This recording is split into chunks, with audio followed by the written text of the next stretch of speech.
Segons s'explica la llegenda, fa més d'un segle, en una ciutat del Vallès, un grup de pioners van construir una escola d'enginyeria on formar els professionals que lideressin el progrés del país. 120 anys després, aquesta escola ha esdevingut la més gran de Catalunya i forma els enginyers i enginyeres del segle XXI.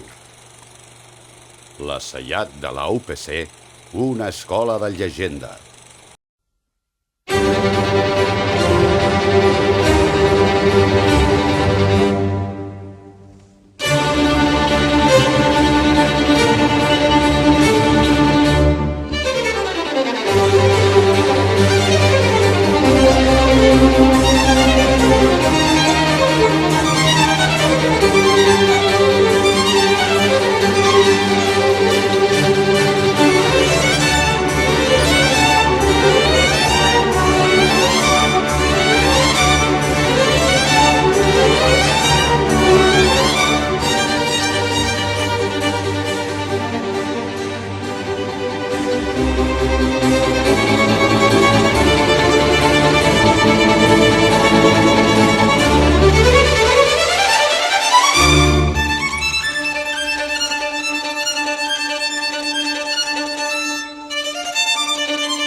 Catalonia! Viva!